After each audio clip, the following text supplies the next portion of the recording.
YouTube channel, but if you're new here, my name is Brittany. I'm a Chicago-based lifestyle content creator, and we're about to dive into some of my favorites recently. So I've been doing this series on my channel for about a year or so, where every month I share my favorite things.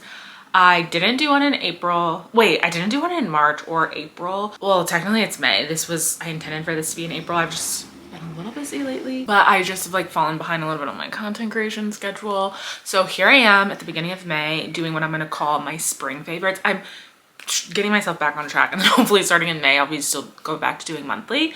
But I was like, you know what? There's still some stuff I want to share that I've like really been into lately. So we're gonna call this spring favorites. And as always, like any of the shoppable things that I talk about, which I think will really just be like probably 2 or 3 things, will all be linked in the description of the video. So feel free to check out those links if you are interested in any of those products. So anyway, let's get into it. Let's start this off with my favorite beauty products of the month.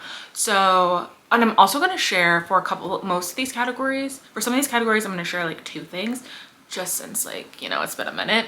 So I do have 2 different beauty products to share this month. First one is a new serum that I've been using for, I guess, yeah, at least like the past month or so. And it's the Innisfree, let's see if this will focus, the Innisfree Green Tea Seed Hyaluronic Acid Serum. So I really like a lot of Innisfree products. I think that's how you pronounce the brand name, Innisfree or Innisfree, but I'm gonna say Innisfree. I use the vitamin C serum from Innisfree. That's like my all-time favorite vitamin C serum, and I rebuy that all the time. And it's not very expensive, I feel like, in terms of like serums, but I ran out of that vitamin C serum, and I just moved like about a month or so ago. And like as I was packing, like I knew I had a lot of product that like I wasn't really using, and like as I was packing and unpacking, I was like, yeah, like you definitely do. So I was like, I challenged myself to like not really buy a lot of new product for at least the next couple of months, unless it's things like my staples that I just like need to rebuy. But like serums and stuff like that, I'm like, I know I have other stuff I could at least try and see if I like. So although this isn't a vitamin C serum, it is a hyaluronic acid serum, so it's still like hydrating and like a glow. Like the point of it, or the purpose of it, is still to like hydrate your skin, give you a bit of a glow. So I've been using this instead of a vitamin C serum like for the past month or so, and I do feel like, I feel like my skin is like, it's giving a very similar type of like treatment, I feel like, or like type of outcome as to like what a vitamin C serum would. So I really like the texture of it. It's very lightweight. How did they describe it? So they say it's, yeah, hydrate and glow. Let's see how they describe it like on the Sephora website. Okay, so the description is a daily skin quenching serum infused with green tea and encapsulated hyaluronic acid for lasting hydration and glow. So yeah, for dryness and uneven texture, which is similar to like what a vitamin C serum would do. So like I said, I do really like this. I'm only maybe like, I'm like a 10th of the way through this. So I'm gonna use this all the way till I finish. And then I'll decide, like, I should probably look up like using a vitamin C serum versus hyaluronic acid to see if maybe I'll just like kind of swap back and forth, or like eventually maybe I'll just have both of them in my routine and use them like here and like kind of again swap back and forth between them. But this is something I would definitely recommend if you're looking for something to like hydrate and give your skin a bit of a glow. All right, so moving on to my next product in the beauty realm. I don't have this like in my hand with me because it's something that's like installed in my bathroom, and it is the Canopy shower head. So like I said, I just moved. Okay, there's like something going on out in the hallway that's loud. Someone's like vacuuming. But anyway, I just moved into a new place like about a month ago, and I actually bought this place. So I've done a lot of updates because it was a little drab, a little outdated. So I did a lot of updates like when I moved in, or like to prepare for moving in, and one of them was changing out all of the shower fixtures. So I was like looking at, at first I just bought like a rainfall shower head, for which those are not very expensive. Like I bought like a rainfall shower head with like an extendable arm and like a shower nozzle or whatever, like a sprayer. And I kind of was like interested in looking at a filtered shower head. They were a little pricey, and it just so happened that like the week that I was kind of buying all this stuff, there was an employee discount from Sephora for the Canopy shower head that at 50% off. So I bought it because I was like, that's a great deal, since I'd been wanting to try it anyway. And I really do think it's worth it. Like, it is the truth. I would have paid the $150 for it had I known how well it worked. I do feel like okay, let's see if this noise goes away. And it's easy to install yourself if you needed to. Like you could just uninstall, like twist off your current shower head, twist this one on, and it comes with a filter, but you can also buy replaceable like filters to replace once that one goes out. But I do feel like it's like my hair and skin, I do feel like are looking like healthier, like especially my hair. The first time I washed it, it did feel like genuinely softer. I don't know if it was like placebo effect, but I've noticed it. And I've also noticed like when I get out of the shower, my skin doesn't feel like just like so like dry. And it's not even, I know like I only moved like down the street from where I lived before, so it's not like the water source is like totally different. It would be exactly the same, but I have noticed that like my skin just doesn't feel as like, and I'm using all the same products in the shower and everything, it doesn't feel as like dry and shriveled up when I'm getting out of the shower. So I've really been liking it. I do think it's well worth it, especially like your skin is your largest organ, like, and it's like covers your entire body, may as well take care of it. And I'm pretty like low maintenance about my hair, so the more things that I can do to like set up a good routine and make my hair just like look healthier without having to do a lot of extra stuff to it, I'm all about. So I really like it. Also just like feels nice. It's a really, and it has like the water feels nice coming out of it is what I mean. And it does have settings, like you can change the spray intensity. I don't know if that's the right word, like how the water comes out of the shower head, and it comes in different colors. I got black because like all of my other shower fixtures that I changed to were black, but it also comes in like a gold, a chrome, a rose gold, so you can get it to like match your like whatever you have, whatever fixtures you have in your shower. So it was well worth it to me. I'm glad I did take a chance on it, even though it was a little bit pricier, but it's something that I did really like. Okay, so moving from beauty into like we'll say entertainment realm. Yeah, basically all the other categories I'm going to talk about are entertainment. So I have two podcasts that I want to share. I have really like I feel like for the past couple years I haven't been good about listening to podcasts consistently, and I think most of it is just because I don't commute anymore. So like I would always listen to like at least one podcast episode on my way to and from work when I was commuting, but I've been working from home for 5 years, so I don't really do that anymore. And like but when I, like I said, when I was like prepping to move, I repainted my whole place myself and did a lot of like everything I did on the inside, I pretty much did myself. So it took me a lot of time. And in that time, I just like basically had like headphones on and was like just trying to like listen to stuff to keep me entertained. So I listened to a lot of podcasts, like probably like 45 hours worth of podcasts or so. Like it truly probably was about that much like podcasts that I listened to. So two that I found that I really liked, one of them is a totally new podcast, one was just a new to me podcast. The first one is an NPR podcast and it's called It's Been A Minute. Brittany Luce, I believe I can't remember if she's the host of this one or a different one that I've been listening to, because like I said, I listened to a bunch of them all at once. Oh yeah, Brittany Luce is the host of that podcast. I am someone, if you know me, you would know this about me, I just love facts and information. I love learning new stuff, and I just love, like, Jeopardy is like how I feel like my brain is, just all this different like information inside of it. And that's basically what this podcast is. Like, It's Been a Minute, they just talk about different episodes every week, and like literally it like runs the gamut, but it's about how like things in culture all impact each other. And so like they did a recent episode on the Pope, and like since the Pope just passed away, and like what's gonna happen next, like what about like how does the conclave happen, but also like how did we get the Pope that we have now, and just like how pop culture impacts everything around us. Actually, let me read what they say the description of it is, because I feel like I'm not really doing it justice. Oh, here we go. Has it been a minute since you heard a thought-provoking conversation about culture? Brittany Luce wants to help. Each week, she takes the things everyone's talking about and, in conversation with her favorite creators, tastemakers, and experts, gives you new ways to think about them beyond the obvious takes, because culture doesn't happen by accident. That's like what they always say at the beginning of the episode, and like that is a phrase that I like really like. It was very sticky to me, because I feel like people think culture happens by accident. It does not happen by accident. Like nothing is accidental that happens like in anything that we see out in the world. So I think that's like, again, why I feel like it's important to understand why it's happening, because you're impacted by it, but you should understand why and who's behind it and where it's coming from. But anyway, this is I really love this podcast, and like I said, it's a new episode every week. Oh, there's an episode about the Met Gala that just came out today that I haven't listened to yet, but like, yeah, the Pope Pilled was the last episode.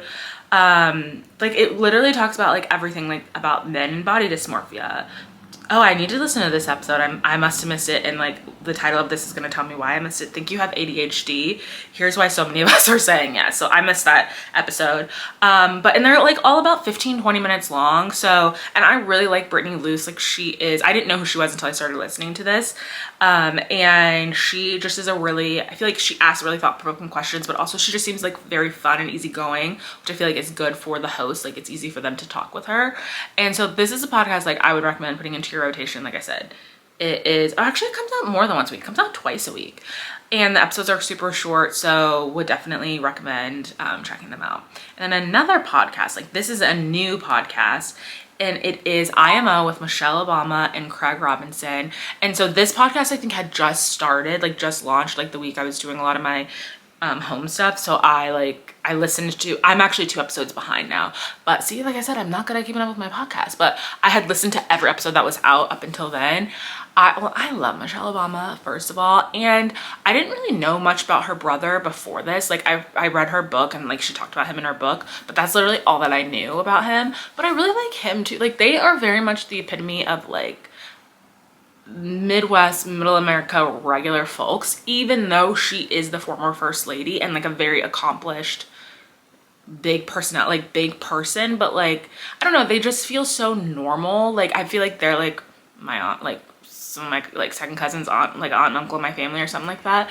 And so just the way that they like talk about things, and then the guests that they talk like their mom just passed away end of last year, and so I feel like this is probably like a very healing thing for them to do together, because a lot of it is them, because I mean it's IMO, in my opinion, that's the name of the podcast, so they're talking about things from their opinion, but they bring a lot of it back to like which is probably like a really important thing to be talking about these days, but like how they were raised, and like how everything impacts, like culture and everything impacts you in your day-to-day life forever and always. And so I don't know, it's really, and it's, again, it just kind of reminds you like we're all the same at the end of the day. Like yes, this is the former first lady, but she had 2 working class parents that like, and like a very like a family that was impacted by things that normal people, like a lot of it's very relatable what they're talking about.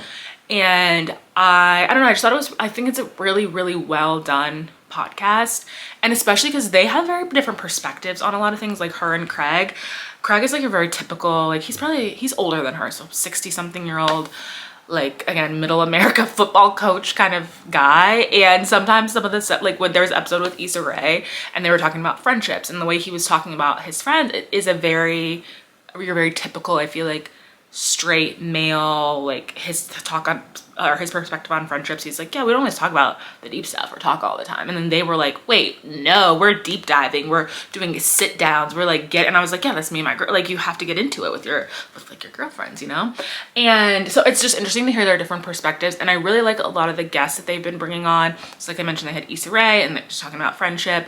The episode this is the last episode, or the first episode I need to catch up on. It's with Tracee Ellis Ross, who I love. Tracee Ellis Ross, that's my girl. She's like my personal like life, I feel like, inspiration, but she talks a lot about life, and I feel like she's someone that is, and Michelle Obama is a lot like this, I feel like, based on what we see too, is like you are in control, like to take control of your life, and not, especially as women, don't just like live the life that people expect you to live the life you want to live, which obviously is easier said than done for someone, or is a little easier for someone like a Tracee Ellis Ross, who is famous, like is a Nepo baby essentially, but like still I think there are a lot of things regular people we can take away too.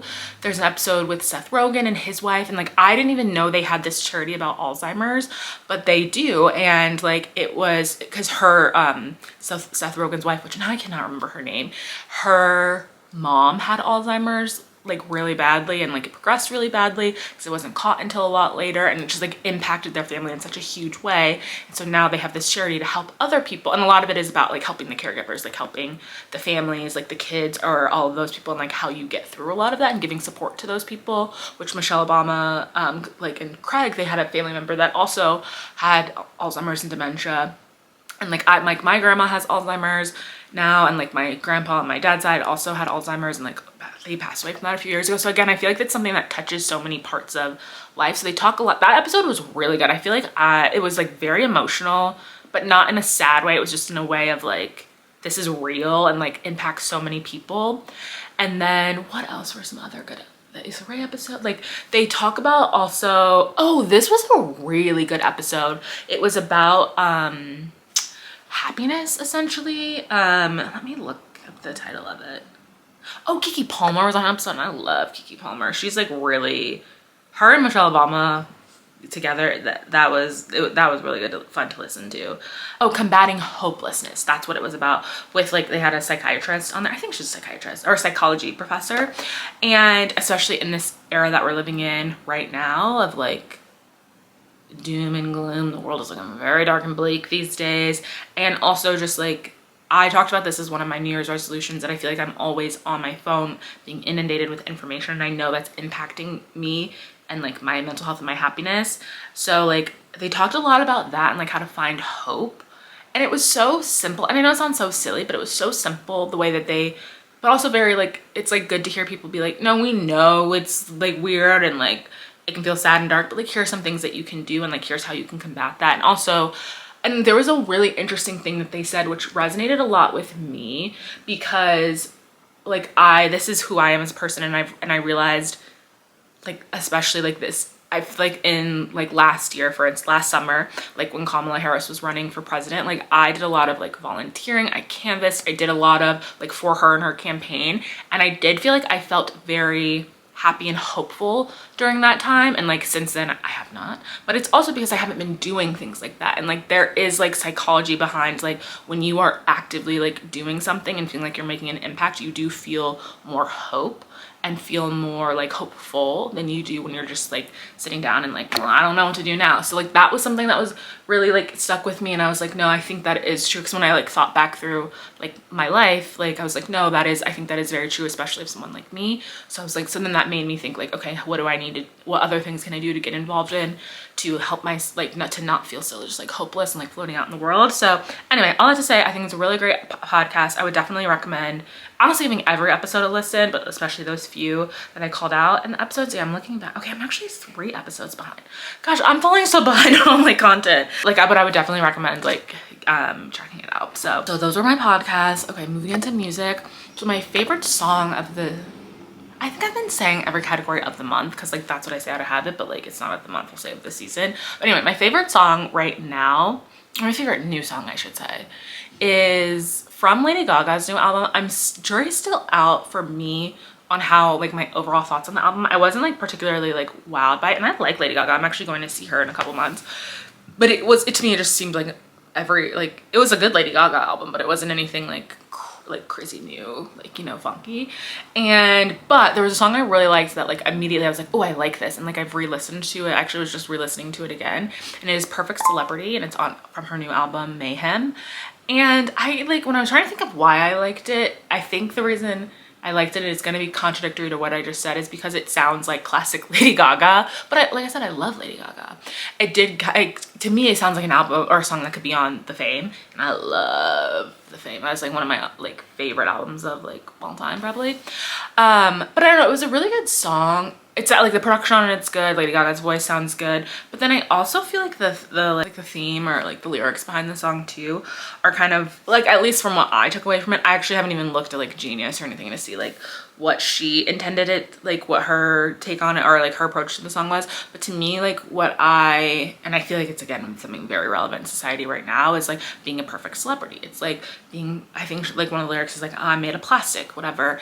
And yeah, I feel like we could say like these are champagne problems, like celebrities. Like you could not pay me to be a celebrity. I would never want to be famous because the scrutiny that those people are under, like just the like, I don't know, like I feel like people forget that celebrities are humans, and that's what I kind of feel like this song is about. That celebrities are human beings like us. Like they are brands at the end of the day too, but they're also still humans, and like let's just like be like treat people like people, you know what I mean, to a degree. So anyway, I really like this song. Like I said, the jury is still out for me on the overall album. I will say shout out to Lady Gaga though, as always, because she is an outstanding performer. Like that, she just did that show the other day in Brazil. There were over 2 million people there. That's like almost the entire city of Chicago was at this Lady Gaga performance. And like I said, I'm seeing her later this year in like over Labor Day weekend in Miami. And I've seen Lady Gaga one time. Okay, my dog is drinking water so loudly right now as if she's never had water a day in her life. Let's wait till she's done. it's felt like 10 minutes. Oh, I've seen Lady Gaga once before. It was like literally like almost 15 years ago. It was in 2011 for the Fame Tour or the Monster Ball, whatever that was called. And I actually barely knew who Lady Gaga was, to be perfectly honest, but one of my friends at the time was a dancer for Lady Gaga, so we all like went to the show and we were like on the floor and everything too. So I mean, it was like and then after that I was like, oh, I'm into this. Anyway, I really like this song, like I said, and if you've listened to her new album, let me know what your thoughts are on it. But okay, moving on to another album, or moving on to my favorite album of, we'll say this again, this season. This is not a new album. It's not even a new to me album. It's just an album that I've recently am like, oh, I realized I never talked about it when it first came out, and I liked it a lot then. And then I just saw them live a couple days ago, but it's FLO's debut album, All Access Areas. So FLO is like they're a girl group from the UK. They're like an R&B poppy kind of group. They remind me a lot of like 3LW or Destiny's Child, like pre-DC3, like pre-Survivor, pre-Destiny Fulfilled, like in their, like when it was like their Destiny's Child, like when it was the four. Okay, now we have a guest star. Like when Farrah and Latoya were still like in the mix, like that era of Destiny's Child. But I saw them for the first time at Lola last summer, and I didn't know who they were really, but when I was going through the list of like acts and stuff on the days I was going, I came across them, and when I looked them up, I was like, oh, I'd be interested in seeing them. And I was like, oh, I'm into this, I love them. Then their debut album just came out in like the end of last year, I think like November. I just ordered it on vinyl after I saw them live the other day, and I should be getting it soon. But like they're from the UK, like I said, and they're still like, this is their debut album. They're still like really like hungry, like still like getting, I feel like, to be pretty big and notable. So I feel like I have never seen this in stores in the US, and even like when I was first looking online to buy it, like the shipping from the UK was a lot, so I was like, love you girls, but not that much. But then I've seen, now I just bought it from like on Discogs from like a local, like a US record store that had it in store, and it was like it was like under $30, so reasonable price. But like I said, if you like 3LW or like Destiny's Child, or even like Fifth Harmony, I guess, which I've never really listened to Fifth Harmony much, but they're a little poppier. But FLO, like Renee, Stella, gosh, what's the other girls? Renee, Stella, and Georgia. Those girls can sing. Like like I said, I just saw them live the other day. They're on tour right now too. Their first ever tour.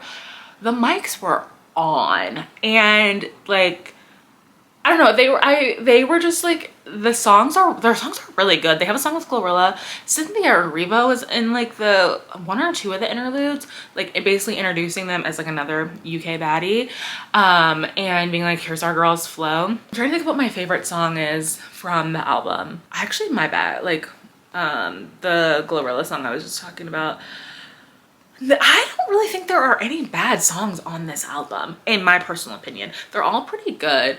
Oh, I like Walk Like This a lot, and Check too. Those are probably like my top two favorite songs. And I think they have like an extended or deluxe edition. You know, people love doing deluxe editions, that just came out. Then they have like a song with like Chloe and Halle, Kehlani. So like they're kind of that kind of vibe. So it is like, yeah, like R&B soul, but a little poppier. They do a little dancing. They're also really funny. Like I started following them on TikTok or Instagram after I saw them live last year, and they're just like, they have like really cool like personalities too. So if you're, like I said, if you're into like that in general, I think people should check this album out, but especially if you're into like that genre of music that I was describing, I think that they are a group worth checking out. Okay, now moving into TV. So my favorite TV show, or my favorite my favorite spring TV show, or TV show I've been watching and loving recently is, and this has like been a pretty viral one, but I'm being basic and like 10 toes down agreeing with it.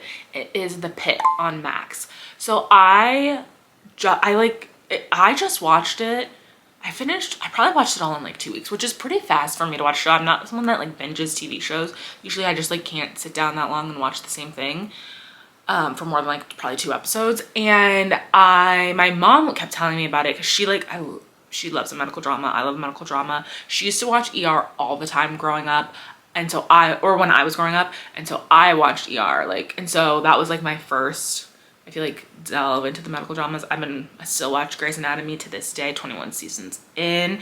And The Pitt, for anyone that isn't familiar, it's starring Noah Wiley, who was Dr. Carter in ER, but he is now like the attending in an ER or like an ED, an emergency department in Pittsburgh. So The Pitt, but also The Pitt in terms of like, people call the ER the Pit, but he is an attending, and it's basically like the show. It's similar to a concept to 24, where every hour or every episode is an hour of the show. So it's a 15 episodes and it's a 15-hour shift. And it's just, I don't know, I think it's so well done because it's so raw, so real. There's no score, there's no music. So it is truly like you're just in there in the hospital with them. You hear the machines beeping, like you hear all that kind of stuff. And it is pretty like, it does feel intense, like anxiety inducing in a way, but you feel like you're there on the shift with them. And they just cover a really wide array of topics. It's already been renewed for season 2, and it will be back, I think, next year. And it's like the season 2 is going to take place on the 4th of July in the ED. So I'm sure there's gonna be some crazy stuff coming in there. But I just think it's a really well done show. And since it's on Max, they can do a little bit more than you could do on like an ABC or CBS, like your primetime TV shows. And I think what's really interesting about it too is that it's almost like I can't think of his name, Noah Wiley's character. He has like PTSD basically from COVID, which I know that I'm sure that's very real for a lot of medical professionals. And like, I feel like that is something that's not, I'm sure like people, I don't know if people are talking about that, but it does impact then how you care for everything else. So again, it's like I said, like everything in culture impacts everything else. So I would definitely recommend checking out that show if you like dramas in general, or it's not like a light watch like Grey's Anatomy. If you think it's anything like that, or like Chicago Med, which I do watch both of those, nothing like that at all. Very much more raw, uncut, that type of vibe. Okay, I had to put my dog down. All right, so closing with my recent favorite movie. If you watched my vlog, the most recent video on my channel, which is a weekend vlog, you saw that I went to see Sinners, and I couldn't stop talking about it then. I still can't stop talking about it, and that was like 3 weeks ago. I do want to see it again. But anyway, so all that to say, my movie favorite at the moment is the movie Sinners. So it's starring Michael B. Jordan, directed by Ryan Coogler, so like you already knew it was going to be outstanding based on those 2 facts alone. I will be honest, I really had no idea what this movie was going to be about when I went into it. I go to the movies pretty frequently. I haven't been going as much lately because there hasn't really been much that's good or like good in theaters, but I had seen a handful of previews for Sinners, and they honestly scared me. Like, I can't watch scary movies anymore. I don't know what's going on with like me as I'm getting older and older, but like scary movies really genuinely scare me. But I'd seen, and like even in the trailers that I saw though, I had no idea what it was about, just that like they were in the Mississippi Delta, there were 2 Michael B. Jordans. That's literally all that I knew.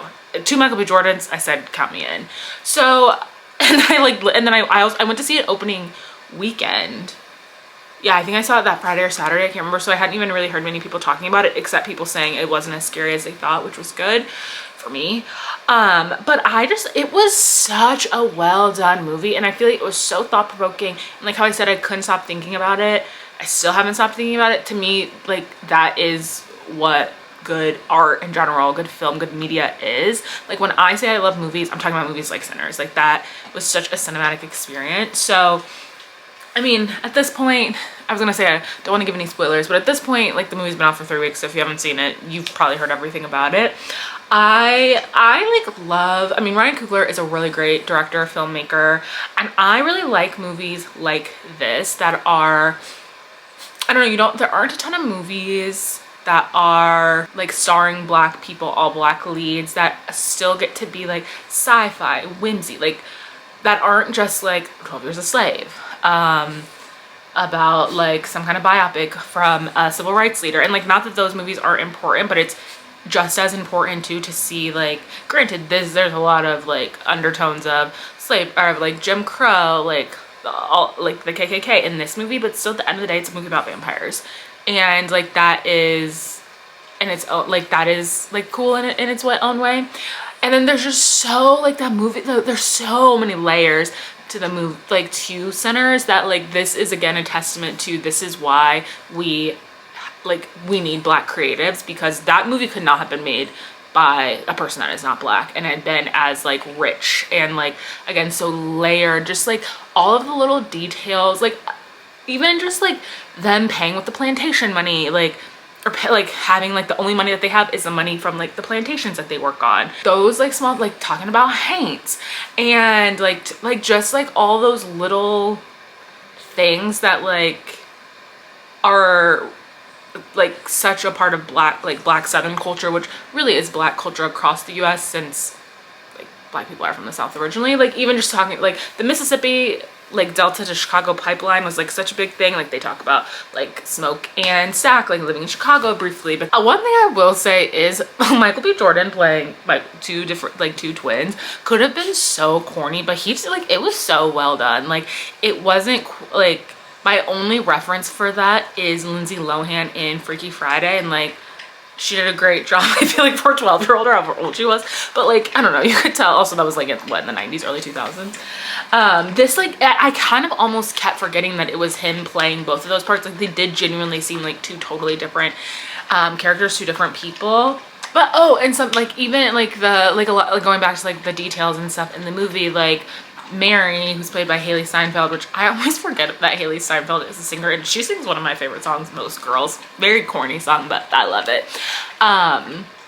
Like she is like in the movie, like and in real life too, Haley Steinfeld's ancestry is that she's 1/8 black, and like just like the one drop rule of her like at that time period like passing, but she is still accepted by like black people, like the black community, because she is like black. At that in that time she would have been considered black. Now it would have been totally different. But and like I feel like I missed so many things, or like there's a lot of things that I feel like I missed because I'm watching like people talk about it on TikTok and stuff, and I'm like, wait, I didn't see that. Or it's like, oh, I did. There's just so much to look at, so much going on. Like I would say like my favorite scene in the whole movie, I don't know if I could say the whole movie, but like one of my, like to me, like a standout scene was when they're at the juke joint and Sammy is up on stage singing, and he is like, his voice and his music, his voice and him singing is really why Remick is after him, like the vampire, because he wants to like be able to channel his ancestors.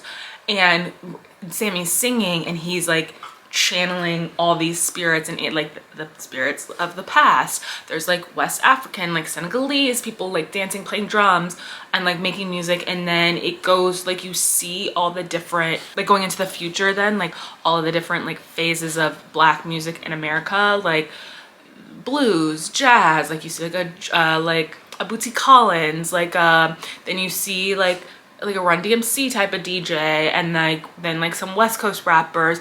You see some girls like twerking, and you just see like how all of these and then since there's also Chinese immigrants that are a part of like this community in the cast, and that you see, I don't know what these dancers are called, so I don't want to like I can't remember, I don't want to like misspeak, but like essentially like a traditional Chinese dancer that's also like a part of this whole thing. So he's like channeling all these people, but then again you see how culture is all connected, and especially for music in America, I mean art really in general in America is impacted, created by black people, and we are just like such a key, like the key driver behind like all of these genres, and you just can see, you see the influence, and you see that, and you see how, and I think I mentioned this in my vlog, but like this is something like watching that scene too, it was so cool to watch, but it also is like I feel like people like white people in art and music try to like downplay the significance and the influence, like the musicality, if you will, of like rap and hip-hop, when like no, this is real music developed from something, and like it does mean like it is something that people are very like attached to, and like this is just like a very clear, I don't know, I just feel like it just visually showed all of that. So I don't know, I just like Sinners was such a good movie, such a great film, such a good movie. Shout out to Ryan Coogler and Michael B. Jordan, and actually the whole cast in general. Like who else was, oh, like the character that, or the actor that plays Delta Slim, he like reminds me of someone in my family. Like I feel like he's like, feels like an encapsulation of so many people that I know. So will Sinners be nominated for any Oscars? Well, it should be film of the year. Will it be nominated? We'll see. The Academy, if I know the Academy like I know the Academy, probably not. But I will say I did just hear, and this was crazy to hear, that there was just an announcement made that like now the Academy is requiring voters to actually watch all of the movies in the categories that they vote for, which record scratch, they weren't. So like this whole time I've been more qualified than the Academy to be voting on Oscars. So with that being said, maybe some better movie or like more movies, like there'll be a wider range of movies that are actually like winning categories because people actually will have to really watch them and not just blindly vote. So anyway, but like I just like feel so passionately about Sinners. It was such a great film. So if you haven't seen it, oh, and it's also another thing that's really cool too is Ryan Coogler will own the rights to this movie. I can't remember if it's 20 or 25 years, but that's like not heard of. Like directors do not own like the studios own the rights to the movie. So that in itself is like a really big feat for him. So shout out to Ryan Coogler. But anyway, like I said, Sinner is my favorite movie recently. Would recommend seeing it if you haven't. It's probably still in theaters maybe for like another couple weeks or so, and I'm sure it'll be on streaming in a short while. But these are all of my favorite things from the past couple of months. I'm hoping to get back on my like regular monthly schedule starting in May. So like I'll have basically 2 of these videos posted in May, but my May one will be more specific to just May favorites, probably AAPI focused too, since it is AAPI Heritage Month. But if you liked this video, which I hope you did, don't forget to give me a thumbs up. Subscribe if you want to see more content from me. Thank you so much for watching, and I'll see you on the next one.